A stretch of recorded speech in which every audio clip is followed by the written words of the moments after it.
Ya. Bismillahirrahmanirrahim. Assalamualaikum warahmatullahi wabarakatuh. Di video kali ini saya akan menjelaskan apa itu hadis sahih, hasan, dan dhaif. Nah, yang pertama saya akan menjelaskan hadis sahih. Apa itu hadis sahih?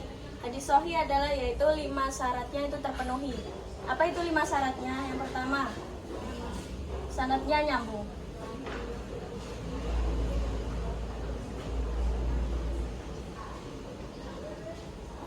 Yang kedua, rawinya adil.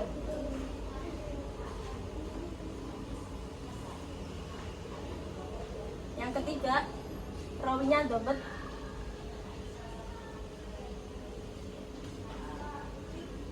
Yang keempat, selamat dari syak.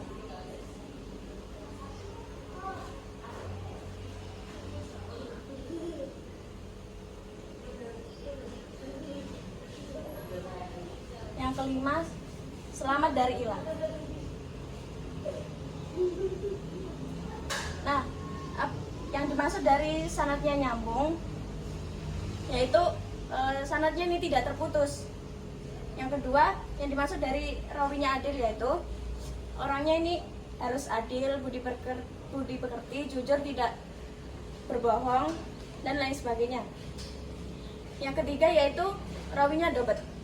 Yang dimaksud dobet ini yaitu hafalannya kuat dan juga tepat. Nah, yang keempat dan kelima, selamat dari syak dan selamat dari ilah, ini hanya bisa diteliti dengan ulama zaman dahulu. Kemudian hadis hasan.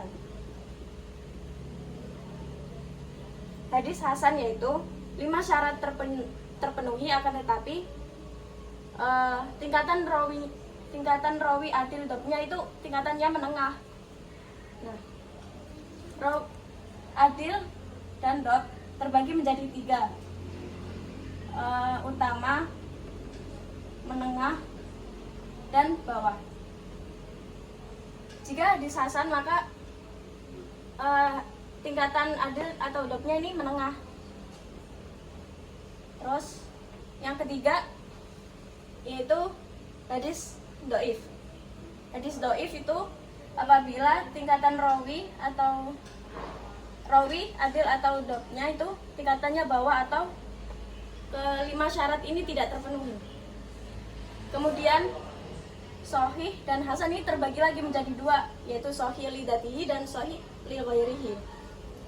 Nah, sahih li dzatihi ini yaitu sama seperti yang saya jelaskan di awal ini, 5 syaratnya harus terpenuhi.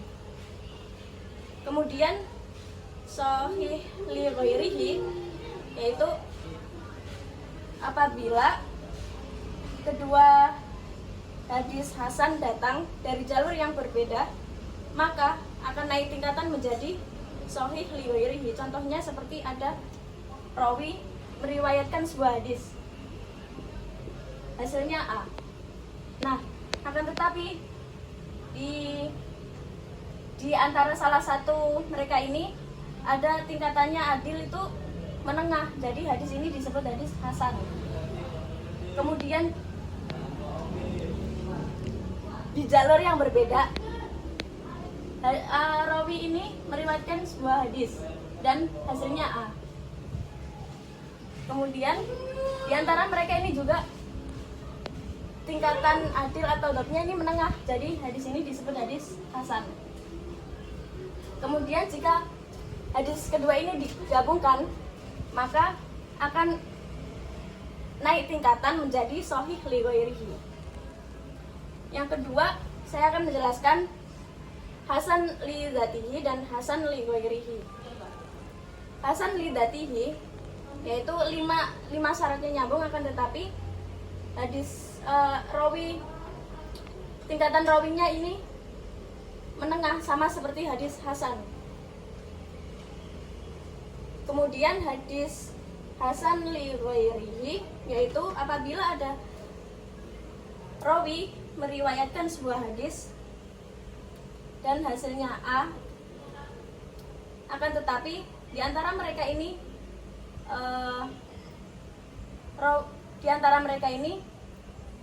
adil atau dobnya ini tingkatannya bawah, jadi hadis ini disebut hadis dhaif. Begitu juga ada datang rawi ini meriwayatkan hadis juga dan hasilnya A. Akan tetapi mereka ini rawinya tingkatan adil atau dapnya ini tingkatan bawah atau tidak memenuhi 5 syarat tersebut, maka ini juga disebut hadis dhaif. Nah, apabila jika kedua hadis ini digabungkan, maka akan menjadi naik tingkatan menjadi hasan li ghairihi. Nah, pertanyaannya, apakah kita boleh mengamalkan hadis dhaif? Di sini ada 4 perbedaan pendapat. Yang pertama, menurut jumhur ulama, ini tuh boleh, akan tetapi hanya untuk 4 ciri-ciri ini. Yang pertama yaitu targhib atau motivasi berbuat baik. Yang kedua tarhib yaitu motivasi meninggalkan keburukan. Yang ketiga fadlul amal, yaitu keutamaan amal. Yang keempat adalah kisos, yaitu cerita. Yang kedua menurut Imam Ahmad. Nah, siapa itu Imam Ahmad? Imam Ahmad yaitu ulama fikih. Menurut Imam Ahmad, boleh hanya untuk hukum-hukum syariat atau hukum-hukum fikih, dengan syarat yang pertama, dhaifnya ringan. Yang kedua, tidak ada dalil lain yang berasal dari Al-Quran. Yang ketiga, tidak ada hal lain yang bertentangan dengan fikih atau hal-hal yang lain. Kemudian yang ketiga, hanya sekedar untuk kehati-hatian. Nah, terus yang keempat, yaitu menurut Imam Muslim dan Imam Bukhari.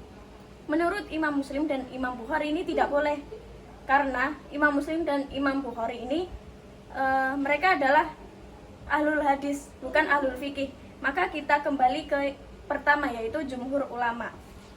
Cukup sekian yang bisa saya sampaikan.